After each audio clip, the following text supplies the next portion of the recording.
Bom, antes de mais, queria agradecer ao professor Dr. Blanco de Moraes pelo convite para participar nesta sessão, no âmbito do seminário, desta parceria tão frutuosa e já longa da Faculdade de Direito da Universidade de Lisboa com a Faculdade, com a Faculdade de Direito da Universidade de São Paulo. É sempre um gosto participar nestes eventos e também agradecer as palavras do Sr. Professor. Queria, obviamente, cumprimentar o meu colega de mesa, não é bem um painel, de mesa, o professor Dr. Roger Leal. É uma honra partilhar esta mesa consigo portanto, agradeço a ambos. Dizer também que eu tenho preparado uma intervenção não muito longa, talvez de cerca de 15 minutos, e depois tínhamos conversado que eventualmente, enfim, há aqui alguma latitude, alguma conversa com os presentes, que acho que é sempre também útil. Ora, o tema que nos é proposto a nós tem como título a lei entre o decisionismo maioritário e a sua captura pelos grupos de interesse. Na verdade, este tema, assim descrito, convoca-nos várias dimensões. A mim convocou-me duas dimensões. Uma primeira, que, enfim, também ouvi com muito interesse a parte final da intervenção do Dr. Mário João Brito Fernandes, e que nos convoca, desde logo, a participação de grupos de interesse, de interessados mais orgânicos ou mais inorgânicos na feitura das leis, por um lado, numa dimensão saudável, digamos assim, e vou falar essencialmente desta, a dimensão de como a participação dos interessados contribui para a legitimação da própria decisão, que está íncita da lei, que está dentro da lei, mas depois também, a todos, acho eu, nos convoca, nos traz à mente uma versão mais, diria, patológica disto, e que é o grupo de interesse enquanto grupo de pressão menos transparente, e portanto temos estas duas dimensões, e eu falarei essencialmente da primeira, tendo certo que algumas das coisas que vou dizer relativamente à primeira acabam por ser, espero eu, antídotos contra a segunda, sem nenhuma veleidade de que, enfim, o grupo de pressão de forma menos transparente, não necessariamente ilegal, há aqui enfim, um caminho que não é muito largo, mas que existe entre o que é menos transparente e o que é marcadamente ilegal, mas dizia eu que esta legitimação e esta transparência do processo ou da intervenção do processo legislativo dos grupos de interesse é o principal antídoto, digamos assim, contra essa dimensão mais menos transparente. Em Portugal define-se no artigo 2º da Constituição como uma democracia representativa, e por essa via, essencialmente, temos um Parlamento em que os cidadãos estão representados em termos proporcionais pelos deputados, e em que o Governo emana da Assembleia da República, obviamente, em função dos resultados eleitorais, mas também se diz que é uma democracia assente, entre outras coisas, na dignidade da pessoa humana, no pluralismo, e tem como objetivo o aprofundamento da democracia participativa. E quando falamos em democracia participativa, obviamente não estamos apenas a falar em participação na elaboração das leis, obviamente estamos a falar desde do referendo até a formas de participação como os orçamentos participativos ao nível das autarquias, ao nível até do poder central, etc. Enfim, várias formas de democracia participativa. Mas é particularmente relevante que logo no artigo 2º da Constituição Portuguesa, sem prejuízo da definição do Estado, da República Portuguesa como uma democracia representativa, que também se refira à dimensão de aprofundamento da democracia participativa. A lei em concreto, como sabemos, é fruto do poder político. Em Portugal, como hoje, na maior parte dos países, quer da Assembleia, quer do Governo, portanto, quer o órgão legislativo, o órgão parlamentar, quer o órgão executivo, ambos legislam, num caso através de lei, no outro caso através de decreto-lei, e é uma decisão unilateral, legitimada exatamente pela democracia representativa, como acabei de dizer. Mas, como há cada vez mais nas sociedades complexas um pluralismo de interesses cada vez maior, muitas vezes antitéticos entre si, não sempre, mas muitas vezes antitéticos entre si, temos a criação de grupos de interesse organizados que visam participar sob várias formas, e veremos algumas delas na elaboração da lei. Podemos genericamente definir grupos de interesses como associações de indivíduos ou organizações, normalmente organizados formalmente, que, tendo preocupações comuns, tentam influenciar as políticas públicas. Este conceito, indivíduos, associações de indivíduos mais ou menos organizados, em regra organizados, que tentam influenciar políticas públicas, inclui muitos tipos de grupos de interesses, desde aqueles que representam interesses de uma certa área, de uma certa classe, ou grupo, como sejam, por exemplo, as associações, as estruturas sindicais e as entidades, as associações de entidades empregadoras, e aqui temos aqueles que são obrigatoriamente ouvidos na elaboração da lei, já lá vamos ver, aliás falou-se disso também no fim da sessão anterior. Também grupos de interesse associados a certas classes profissionais, as ordens profissionais, apesar de serem associações públicas da administração autónoma do Estado, são claramente também, consubstanciam-se como grupos de interesses, até entidades públicas, e isso é uma questão muito interessante, se consubstanciam por vezes como grupos de interesse, o próprio CRUP, o Conselho de Reitores, ou o CSISP, o Conselho de Presidentes dos Politécnicos, a Associação Nacional de Municípios Portugueses, que por sinal é formalmente uma associação privada, mas que obviamente congrega os municípios. Portanto, até entidades públicas são elas próprias grupos de interesse na ascensão de que tentam influenciar o poder político, no sentido de legislar de uma certa forma ou outra, e estamos a falar sempre de coisas transparentes e às claras, e até temos grupos de interesse em favor do interesse público. Por exemplo, uma organização não governamental de defesa do ambiente ou de defesa dos consumidores são um grupo de interesse cuja prossecução é o próprio interesse público, não é um interesse particular. E aqui, quando eu digo interesse privado, não estou a falar, juro, no interesse privado do bolso de ninguém. Uma classe profissional defende um interesse particular da sua classe. Mas aqui até são interesses públicos transversais. Repito, o caso do ambiente é muito evidente. E, portanto, são estes os grupos de interesses que intervêm e que intervêm também cada vez mais porque, na verdade, o Estado Social de Direito, que é o Estado que caracteriza boa parte do mundo hoje, é um Estado que, pelas suas características, exige uma maior densidade da lei, em regra do decreto-lei e menos da lei, mas a maior densidade da lei também faz com que ela seja mais complexa, tecnicamente mais difícil de fazer, tenha soluções mais desenvolvidas e, por isso, também tenha maior intervenção dos interessados. Uma lei meramente principialista, que comporta depois, na sua execução, vários tipos de soluções diferentes, é uma lei que é menos apetecível, ou que é menos, não é bem apetecível, é menos importante influenciá-la, porque ela no fundo deixa muita coisa em aberto, ao passo que uma lei que é mais densificadora, obviamente que é uma lei em que os grupos de interesse têm mais interesse, porque é uma lei que conduz mais as soluções.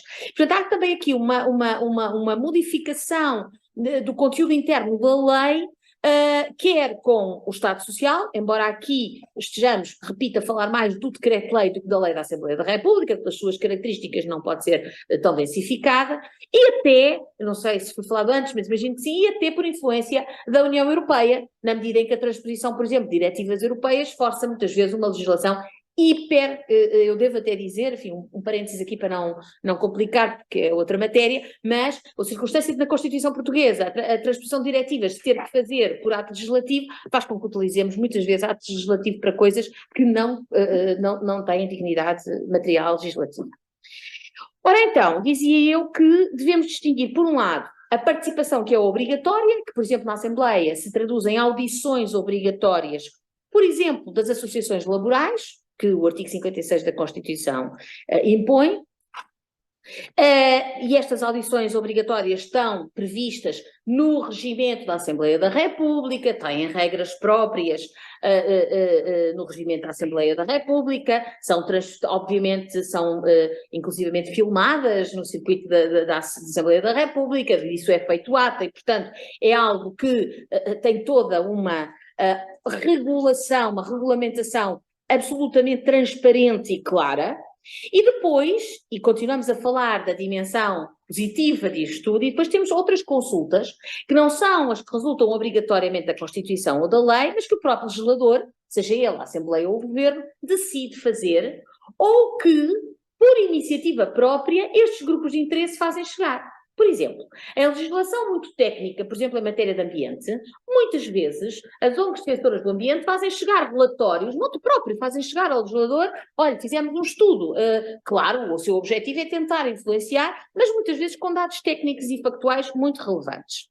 Ora, sobretudo naquelas audições que não são regimentais, que não estão regulamentadas, aquilo que podemos chamar uma espécie de governance do processo legislativo, a expressão é do professor Blanco de Moraes, uma espécie de governance do processo legislativo, exige que haja, sobretudo naquilo que não é obrigatório e que não está regulamentado, que haja uma enorme transparência e que haja um grande cuidado em ouvir da mesma forma, ou consultar por escrito, ou todos os grupos de interesse, e até porque, obviamente, que nem todos os grupos de interesse têm a mesma capacidade de pressionar o legislador, seja ele o legislador da Assembleia da República, seja ele o legislador governamental.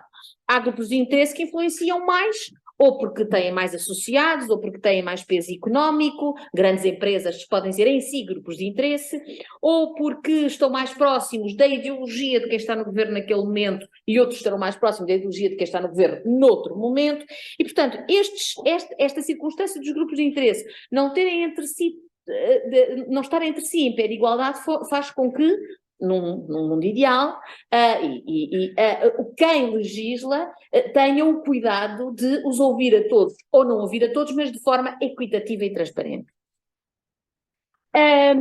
Até porque, eu dizia há pouco que discutir esta dimensão é, no fundo, encontrar os antídotos para a outra dimensão, dessa forma se evita que a pressão se faça, embora isso também haja no Parlamento Europeu regulamentação para isso, mas não se faça nos corredores, não se faça de uma forma menos transparente.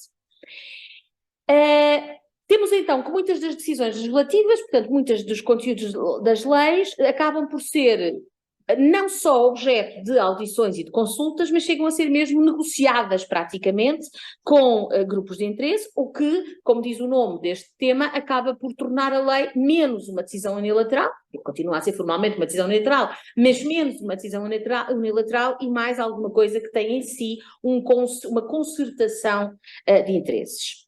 Que vantagens é que isto tem? Porque eu acho que tem vantagens.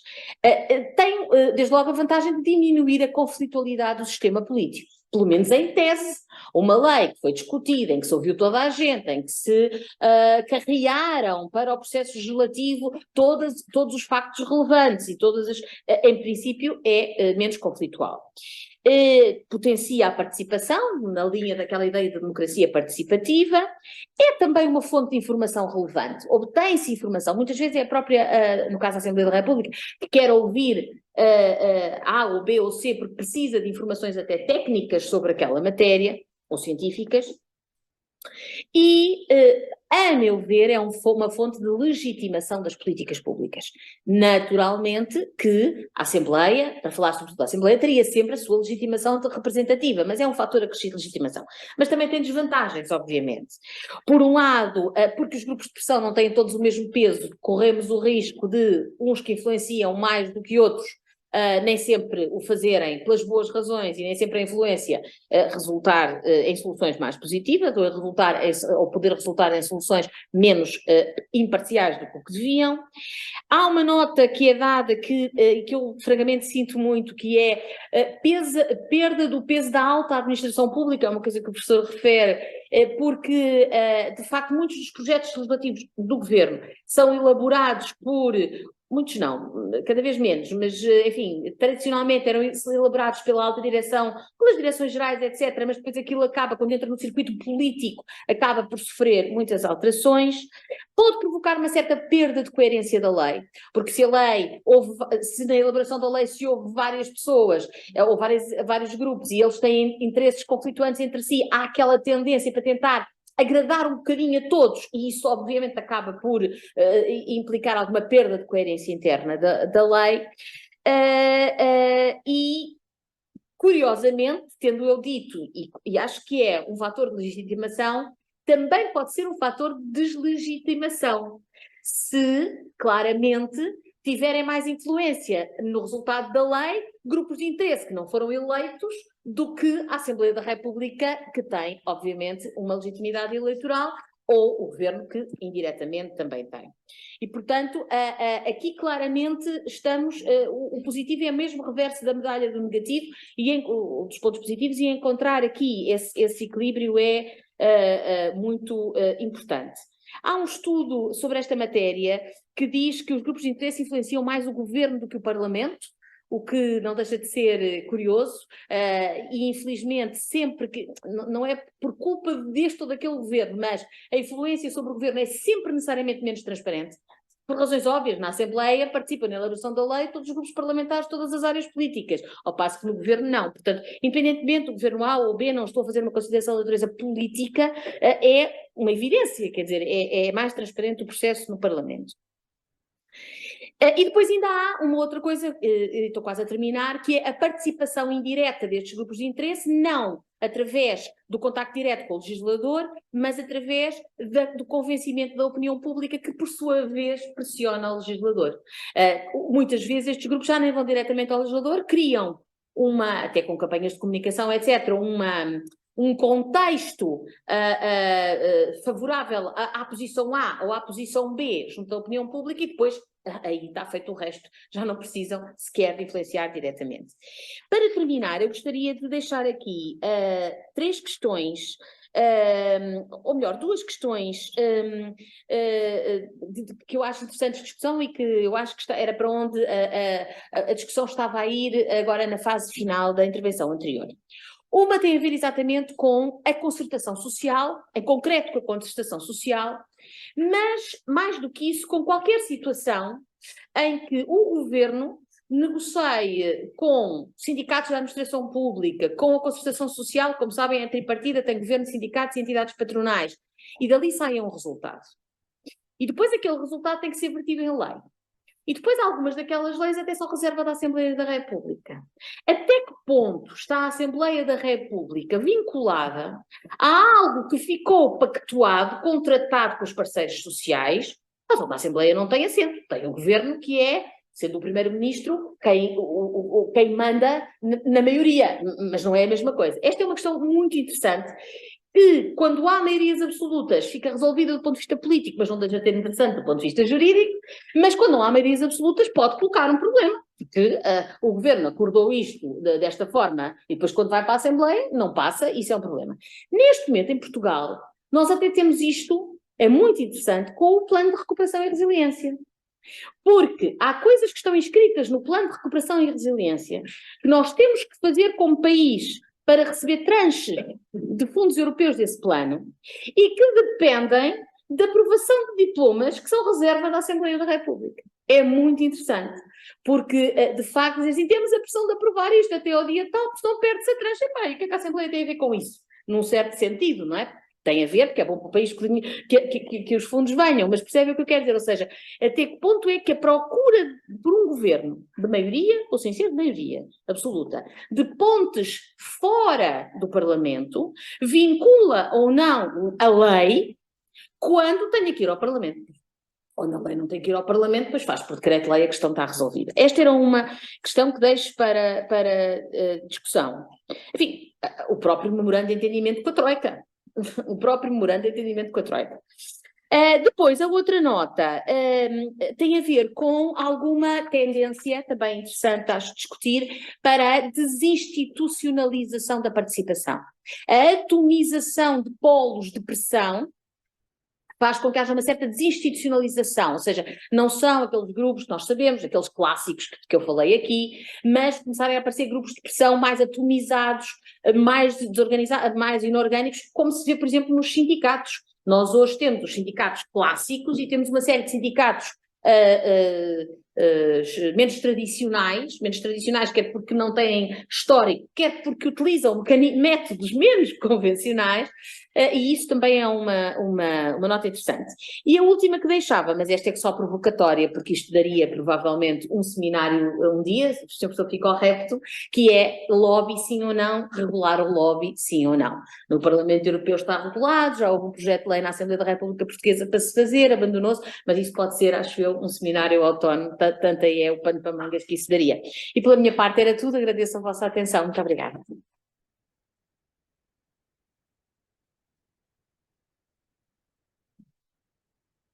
Muito boa tarde a todos. Queria renovar os cumprimentos pela realização do seminário ao professor Carlos Blanco de Moraes, também ao professor Fernando Dias Menezes de Almeida, que com ele gestaram a realização desse seminário, desse curso. Hoje nós já estamos no penúltimo dia, na última sessão do penúltimo dia, imagino que todos estão bastante cansados. Eu procurarei ser muito breve e sucinto nas minhas observações. Queria também cumprimentar a minha colega de mesa, a professora Alexandra Leitão, cumprimentar também os demais docentes que se encontram presentes nessa sessão, os alunos, e dizer que fiquei muito contente em ouvir, enfim, tanto o painel anterior, tanto a mesa anterior, quanto a exposição da professora Alexandra Leitão, porque de alguma maneira se interconectam com a exposição que pretendo fazer. A professora Alexandra então mencionou diversas questões muito importantes sobre os grupos de pressão, e isso de alguma maneira me alivia muito, porque o meu objetivo nessa exposição é discutir talvez algo bastante mais prosaico, mas que, a meu ver,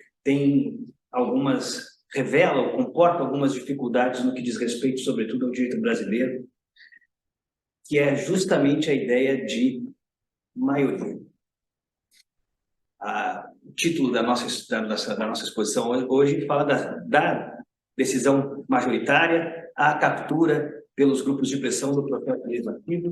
E o meu ponto, talvez, mais importante, a questão que eu gostaria, de fato, de discutir, é o que é decisão majoritária. Justamente por uma razão.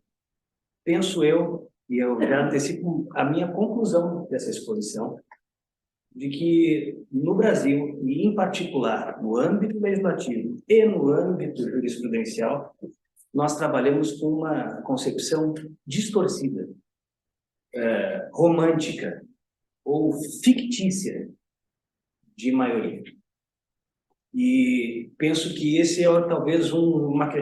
é talvez uma questão importante para que nós possamos refletir, inclusive, sobre a elaboração das leis e sobre a técnica legislativa, que também é objeto do dia inteiro, né, do conjunto de atividades desse dia que nós concluímos com essa mesa. Eu me dei ao trabalho, na verdade, nem me dei ao trabalho, eu ousei elaborar alguns slides, porque gostaria de trazer alguns exemplos concretos e mostrar como esses exemplos concretos refletem no texto legislativo que é produzido. Justamente por isso, eu achei que melhor do que falar era mostrar os textos e permitir que as pessoas tirassem suas próprias conclusões. Quero dividir minha exposição em basicamente 3 partes. A primeira parte é uma nota teórico-histórica sobre concepção de maioria.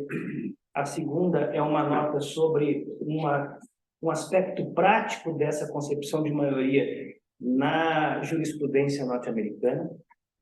E, por fim, eu vou pretender examinar alguns casos do Brasil em que esse debate sobre a concepção de maioria se aplica, sobretudo, no que diz respeito ao sistema bicameral. Como todos sabem, o legislativo brasileiro é um legislativo bicameral composto por 2 casas legislativas, a Câmara dos Deputados e o Senado Federal, e obviamente, em razão de ser bicameral, em razão de ser 2 casas, há, obviamente, uma relação atritada, muitas vezes, entre ambas. Essa é, de alguma maneira, a própria lógica de construir o legislativo em 2 casas. Permitir que essas 2 casas dialoguem e, muitas vezes, divirjam em pontos importantes. Começo, então, pela nota teórico-histórica sobre maioria e maioria parlamentar. Muito nós ouvimos nessa semana, ao se falar de lei, sobre o ideal de lei que se encontra na obra de Jean-Jacques Rousseau, a lei como expressão da vontade geral. É óbvio, esse ideal é um ideal romântico, é uma ideia platônica de democracia e de, portanto, atividade legislativa. Rousseau, como todos sabem, herda ou acolhe as ideias ou a concepção de Hobbes sobre povo, em que Hobbes distingue povo de multidão, povo de classe, povo de outros agrupamentos de pessoas, justamente porque o povo é aquele que se entende como um. O povo é o conjunto de pessoas que se entende como uma entidade única ou uma entidade una. É a ideia do povo como unidade, como unidade, ou se quiserem, comunidade. E essa é uma perspectiva que me parece muito importante quando se percebe o ideal democrático de Rousseau e, sobretudo, quando se percebe como ele concebe a ideia de legislar. E isso eu procurei encontrar no texto de Rousseau.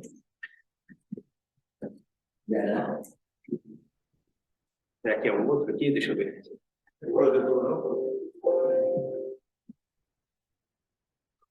Esse pequeno trecho de Rousseau me parece bastante esclarecedor sobre o que ele entende sobre a atividade de legislar, e, obviamente, como todos sabem, Rousseau rejeitava a ideia de representação política. Rousseau achava ou defendia a ideia de que era o povo diretamente que deveria legislar. Critica os ingleses numa famosa passagem do Contrato Social sobre a representação política, dizendo que todos são os ingleses que escolhem de tempos em tempos os seus senhores. Ao falar de legislar, Rousseau usa tem uma ideia muito própria de legislar. Primeiro, quando se propõe uma lei, o que se pede de cada um não é que a aprove ou a rejeite. Não há que se falar sobre se eu estou de acordo com a lei, se a lei corresponde aos meus próprios interesses. Mas se está ou não conforme com a vontade geral, que é também a sua. Cada cidadão, ao entregar o seu voto, dá, assim, a sua opinião e, pela contagem dos votos, exprime-se a vontade geral. Então, vejam, a deliberação legislativa para Rousseau é todo o povo vislumbra o que é a vontade geral e é expresso no contrato social para Rousseau. O bem comum é algo que é evidente na natureza. Então, todos nós, vislumbrando o bem comum que é evidente na natureza, percebemos ou temos uma opinião sobre o que é a vontade geral. Da mesma maneira que quando olhamos o céu, e se alguém perguntar para todos nós qual é a cor do céu hoje, todos dirão azul, porque é algo evidente na natureza.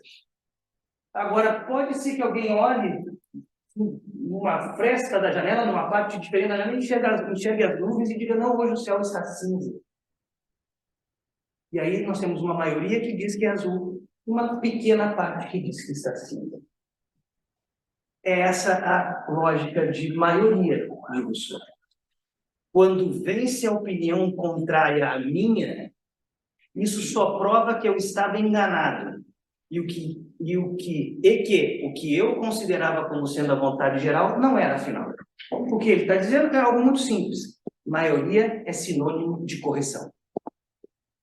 A maioria está com a verdade. O índice sobre o que é verdade, o que é o bem comum, o que é a vontade geral, é o que a maioria diz que é. A minoria incorre em erro. Por isso que, dentro da lógica de Rousseau, o geral, o corriqueiro, é a unanimidade. Porque todos veem a mesma coisa. Se todos olharem no céu, o céu é azul, algo evidente na natureza.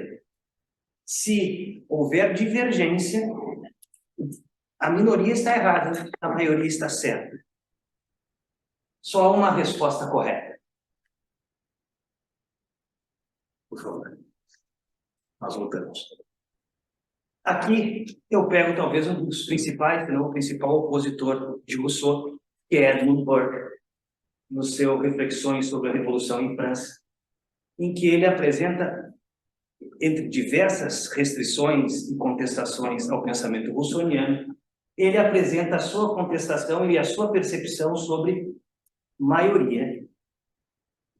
O primeiro elemento que procurei destacar aqui é interesses opostos em conflito.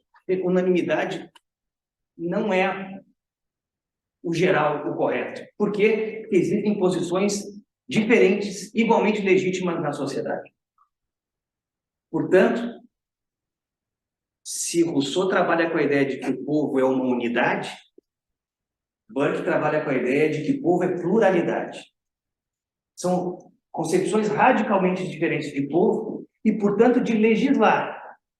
Porque a maioria não é mais critério de verdade, não é mais indicativo de verdade ou de percepção correta da realidade. No fundo, existem diversas posições e interesses divergentes na sociedade que são representadas no âmbito do parlamento e a deliberação se faz diante dessa realidade plural e essa realidade plural acaba por gerar um compromisso, um acordo. A maioria, na verdade, se forma a partir de uma solução constituída em que se consegue o apoio da maior parte dos representantes, que pensam diferente também, que representam segmentos diferentes, que vêm de regiões diferentes do país, da cidade, do estado, enfim. E essas pessoas conseguem convergir para uma solução comum. Talvez não todos, talvez parte, mas a maioria se forma por compromisso. As deliberações se dão por compromisso. Às vezes nunca as leis serão o que quer ou que imagina ideal alguém. Ela sempre é o produto do possível, o produto do que é factível, como agradar a maior parte do parlamento de maneira a aprovar a lei. Então, percebam, existe uma radical, me parece, uma evolução, uma radical divergência e uma evolução no pensamento que percebe não só o povo como pluralidade, percebe a lei como fruto de um debate entre posições igualmente legítimas representadas no parlamento e percebe, portanto, que essa decisão, essa aprovação, esse resultado é parte de um compromisso, de um acordo entre posições diferentes. Aqui é só uma corroboração de alguém que pensa muito parecido com Burke, Kelsen. Há diversos pontos básicos do pensamento de Burke que se repetem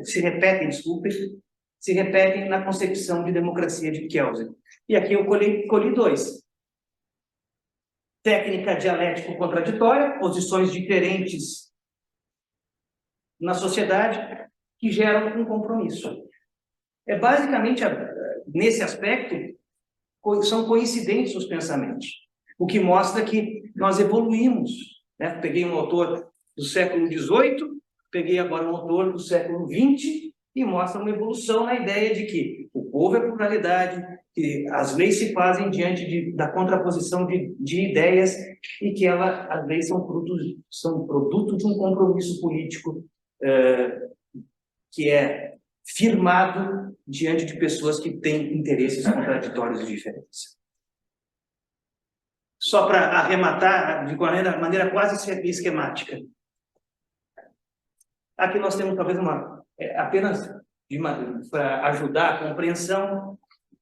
A maioria percebe a vontade geral corretamente, a minoria incorre em erro, só há uma resposta correta. Esse é o pensamento russoniano.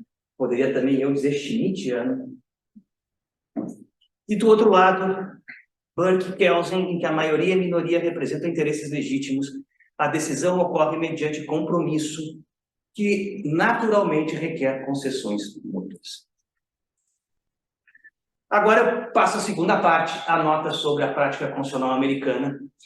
E o elemento que eu gostaria de trazer a esse respeito guarda relação com a chamada Severability Doctrine, que severability é separabilidade, né?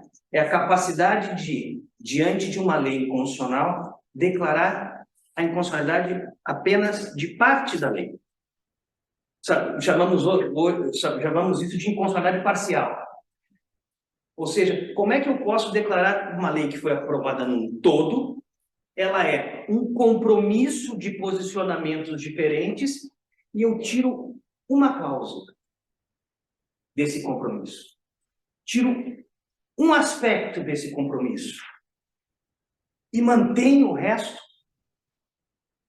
ou cai todo o compromisso? A jurisprudência norte-americana elegeu 3 critérios para tentar lidar com esse tipo de assunto. Por favor. O primeiro deles, um tribunal deve evitar de invalidar uma lei mais do que o necessário. Esses 3 critérios são sintetizados nessa decisão, Alaska Airlines versus Brock, mas esses critérios já decorrem de várias outras decisões da Suprema Corte. Essa decisão talvez seja aquela que melhor sintetiza, os autores entendem que ela é a que melhor sintetiza os critérios da Severability Doctrine. 2, quando uma lei contém disposições inquestionáveis que sejam dissociáveis daquelas consideradas inconstitucionais, é dever do tribunal assim declarar e manter a lei na medida em que seja válida. Esses 2 primeiros critérios são de conhecimento de todos e não geram, me parece, nenhuma controvérsia. Mas o terceiro critério, que talvez seja o mais complexo, o mais difícil, e aquele sobre o qual eu gostaria de tratar. Por favor. O preceito inconstitucional deve ser dissociado, a menos que, o preceito inconstitucional deve ser dissociado, afastado, separado, retirado, a menos que a lei resultante, com sua ausência, ou seja, a lei que resultar com a retirada do preceito inconstitucional, seja a legislação que o Congresso não teria aprovado. E esse terceiro critério é um critério, como eu disse, antigo, tradicional. Autores brasileiros clássicos o mencionam, embora esse critério nunca tenha tido espaço ou tenha sido trabalhado na prática brasileira, mas Lúcio Bittencourt fala dele, Rui Barbosa fala dele e vários outros autores falam dele. Esse critério exige que o juiz se coloque na função do legislador para avaliar se, com a retirada daquele dispositivo, o legislador ainda assim aprovaria o texto. Certamente o critério traz vários problemas, mas esse critério tem uma virtude. Ele trabalha com uma ideia muito clara de que maioria se faz por compromisso. E que retirar um texto, de retirar uma parte, uma cláusula de um acordo, é talvez derrubar o acordo inteiro. E isso não guarda relação simplesmente com a sua operacionalidade. Se a lei é operacional sem aquele dispositivo ou se o contrato é operacional sem aquele dispositivo. Isso não tem a ver com operacionalidade, tem a ver com os interesses em jogo. Porque retirar uma cláusula pode estar desestimulando, pode estar frustrando um dos interesses que participou desse acordo. E, portanto, sem esse interesse nesse acordo, o acordo poderia não ser aprovado. Essa prática gerou consequências no processo legislativo americano. Por favor. Mais um. Aqui é Carter versus Carter Cole, é de 1932 esse julgamento. Vejam, o que acontece aqui? Era uma lei que tratava sobre uma questão de preço sobre serviços e uma questão trabalhista. Eram 2 questões trabalhadas na lei. A questão trabalhista era inconstitucional. Vejam o que diz a Suprema Corte. Finalmente, vamos examinar as regras sobre a fixação de preço do código, era um código. A necessidade de considerar a questão sobre sua constitucionalidade dependerá se elas são separáveis das regras trabalhistas. Como eu disse, trata das 2 coisas, preço e trabalho. Então, tem que saber se é separável uma coisa da outra. Assim, elas podem ser mantidas de forma independente. E aí vem, vejam, a seção 15 da lei estabelece. É a lei que estabelece. Se qualquer disposição dessa lei ou sua aplicação a qualquer pessoa ou circunstância for julgada inválida, o restante da lei ou a aplicação de tais disposições a outras pessoas e circunstâncias não devem ser afetadas.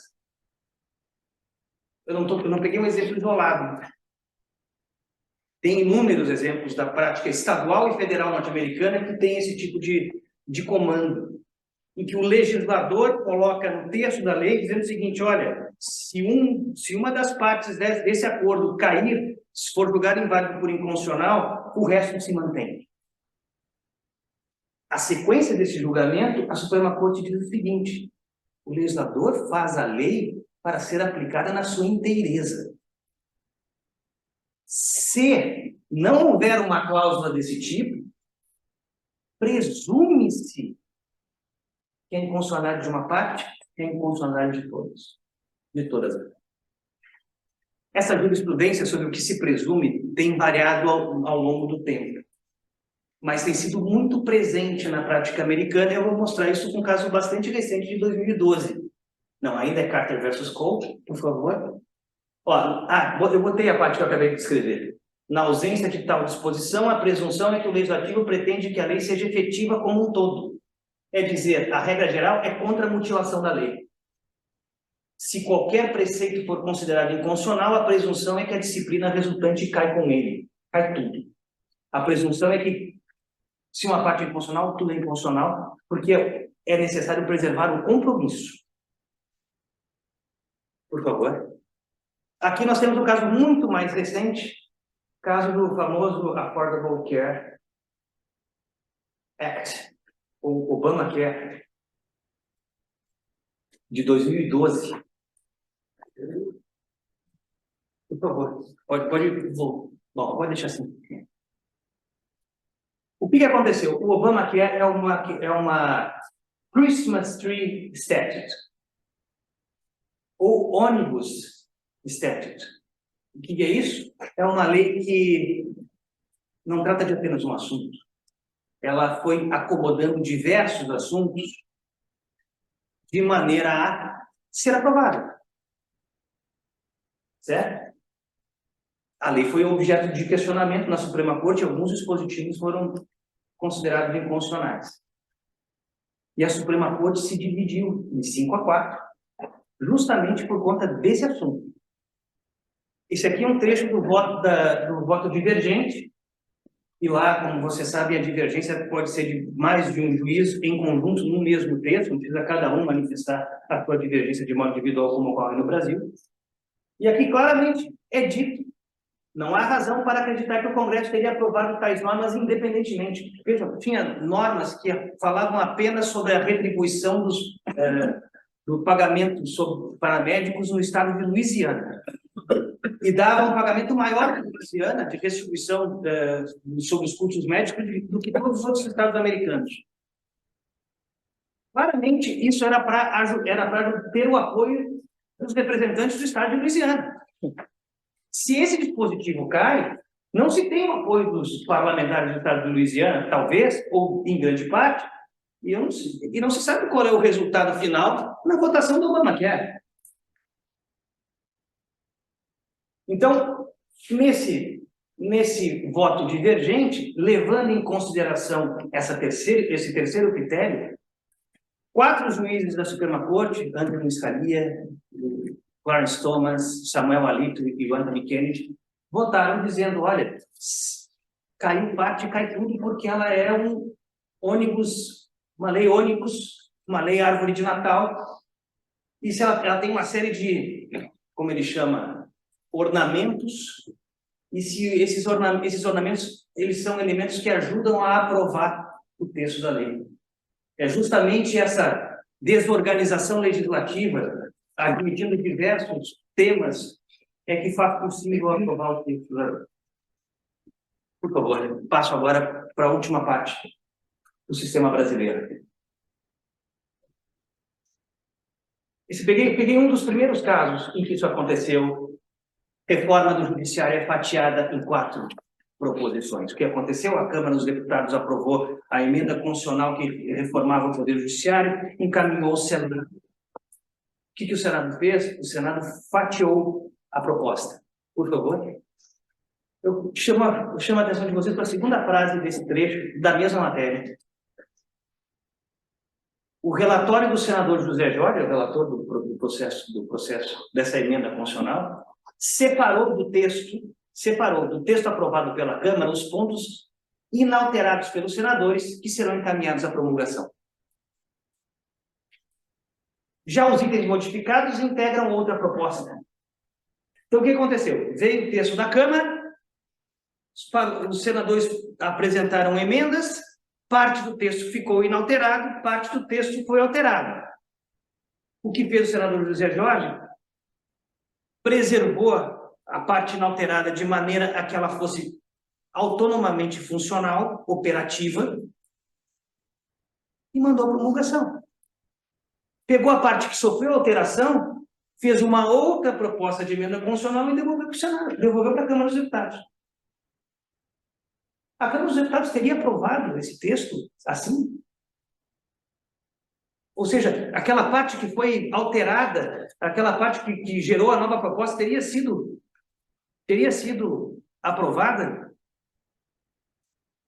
Por favor. Aqui o Supremo Tribunal Federal enfrentou essa questão. E aqui esse é o voto do ministro Sepúlveda Pertence, relator desse acordo, e ele diz algo que, enfim, os dois primeiros parágrafos são obviedades.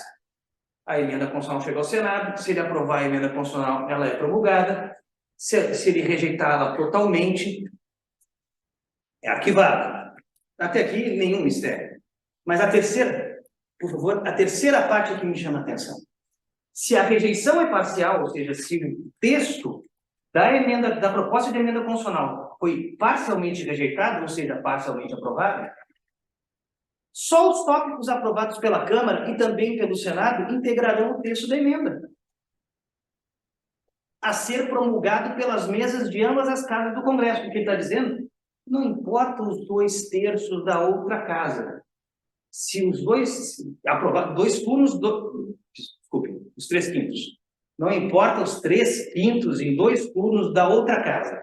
Chegou na casa revisora, ela divide o que lhe interessa, fica só com aqueles dispositivos que estavam lá atrás, que foram aprovados pela casa iniciadora, e encaminha para promulgação, sem sequer cogitar de que talvez a Câmara não aprovasse daquele jeito o texto.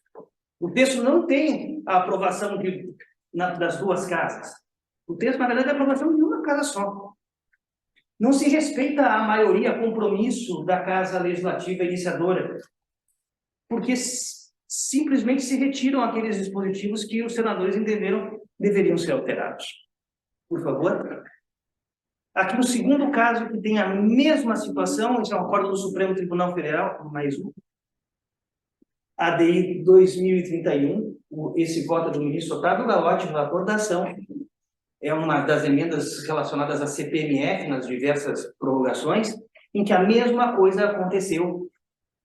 E veja, foram, porém, destaques meramente supressivos. Meramente supressivos. Se retirou cláusulas do acordo da Câmara dos Deputados.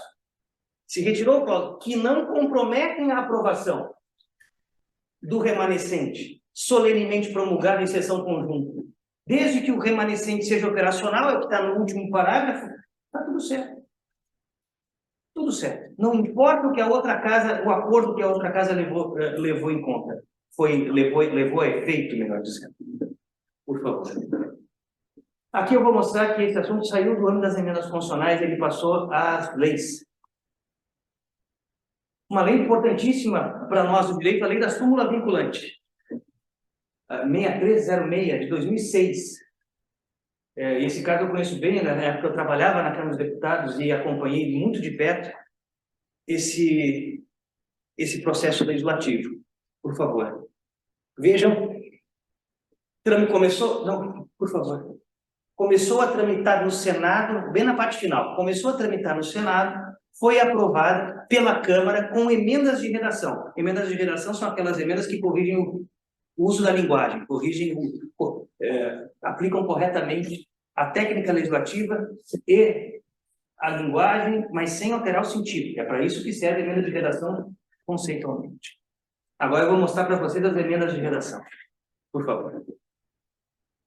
Mais uma. O texto começou no Senado, veio para a Câmara. Eu só peguei um pequeno trecho da lei, tá? Tem muito mais. Muito mais. Pequeno trecho da lei. Vejam, por exemplo, que o artigo 3º aprovado no Senado tem 14 incisos, o artigo 3º aprovado na Câmara tem 11. Para começar. 11. Por favor. O advogado-geral da União é parte legítima para proporcionar vinculante, não é aqui na aprovada na Câmara, que é lei hoje. Por favor. Procurador-Geral do Estado, Procurador-Geral de Justiça, Ministério Público do Estado, Defensor Público-Geral do Estado. Vejam, aqui nós estamos falando de um texto aprovado pelo Senado, cujos membros são representantes dos estados. Certamente esses 3 incisos guardam relação com a legitimação de autoridades estaduais para a participação do processo de edição, cancelamento e revisão de súmula vinculante, e todos suprimidos por Câmara dos Deputados. Por gentileza. Os municípios e as pessoas jurídicas integrantes da administração pública indireta, nas esferas federal, estadual e municipal, sumiu. Não está mais. O município e as pessoas jurídicas integrantes só poderiam propor a edição de súmula. Aqui agora podem propor a edição, a revisão ou o cancelamento de súmula. Então não foi nem só supressão, tem, enfim, emendas de redação. E também aqui, mesmo aqueles sem interesse estritamente jurídico na questão, também sumiu na versão final. Quem discute, passou batido, as coisas têm sido assim. Eu vou mostrar para vocês agora um caso de 2022. E é o último caso, é o penúltimo caso sobre o qual eu falo.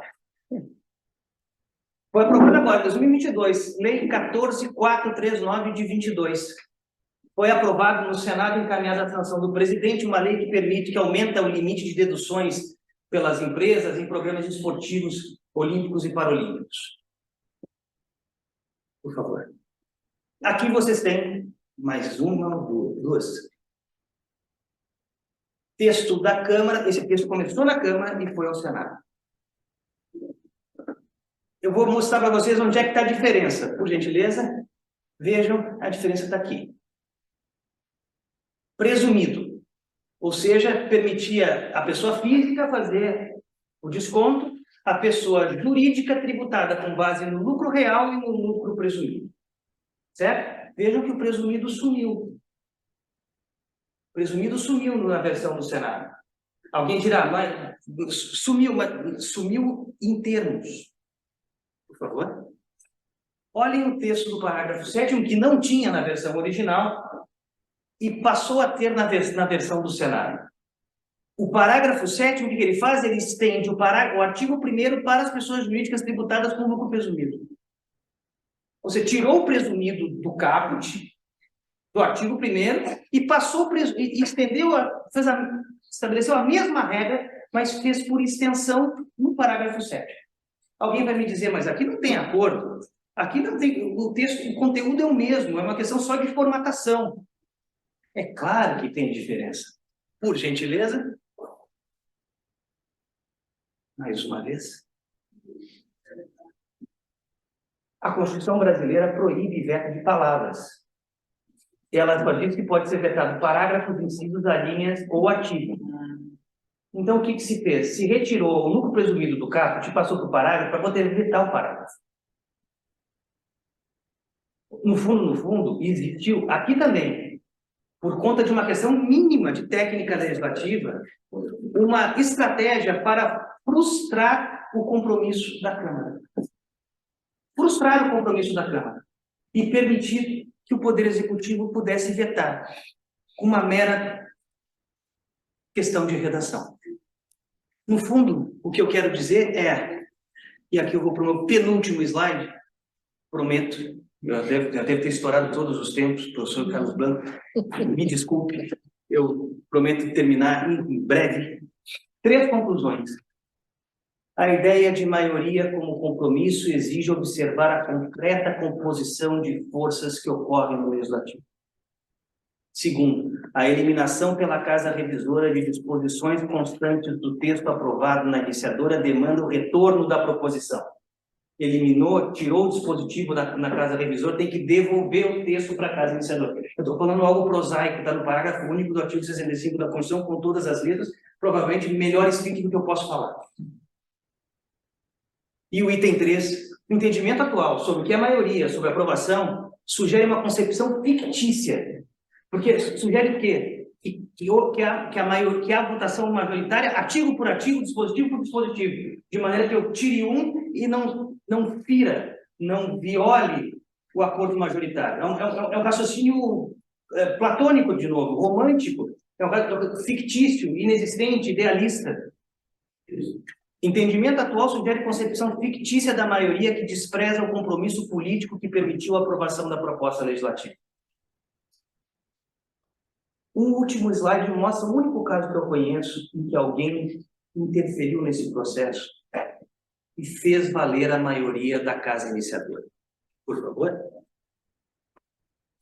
O Supremo Tribunal Federal foi mencionado aqui dias atrás o caso de Mira Estrela.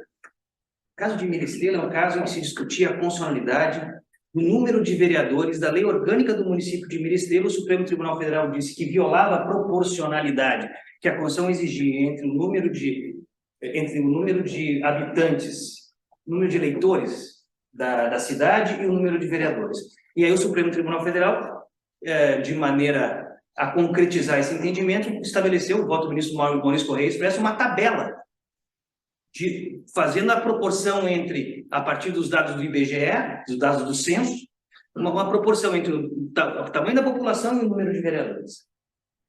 Obviamente que isso gerou revolta em muitos vereadores que perderam seu cargo ali naquele momento, ou na sequência, quando houve a eleição e o número de cargos de vereadores foi reduzido, e os vereadores invadiram o Congresso Nacional.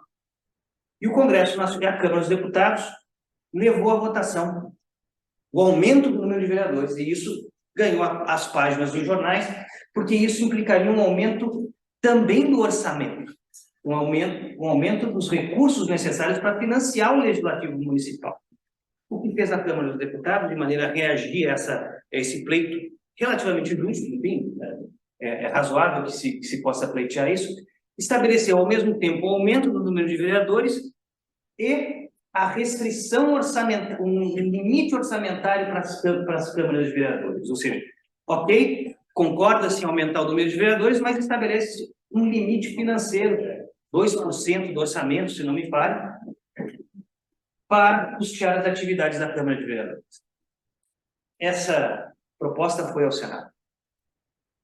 Os vereadores invadiram o Senado para tirar a limitação do orçamento.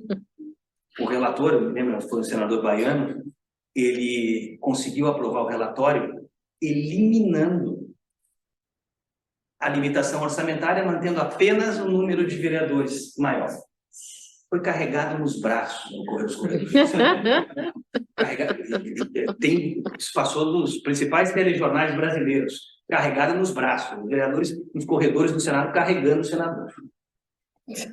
Foi agendada a sessão em que o presidente da Câmara e o presidente do Senado, nos termos da Constituição, promulgariam a emenda constitucional. O presidente da Câmara era Michel Temer. Ele disse: eu não vou promulgar a emenda constitucional porque vocês romperam o acordo que permitiu a aprovação. Se quiserem, começamos tudo de novo. Mas promulgar eu não vou, porque os textos são diferentes. O Senado entrou com mandato de segurança no Supremo Tribunal Federal contra o presidente Michel Temer. O mandato de segurança não foi julgado, passou o ano legislativo, se elegeu um novo presidente da Câmara, o novo presidente da Câmara manteve-se com a mesma posição de Michel Temer. Também trocou o presidente do Senado, que houve por bem desistir da ação. É o único caso que eu conheço em que alguma instância do poder político interferiu de maneira a proteger o acordo político que se fez na casa iniciadora durante o processo legislativo. Meus caros, eu agradeço muito a atenção com que me ouviram e peço desculpas por extrapolar o tempo que me foi reservado, e muito obrigado.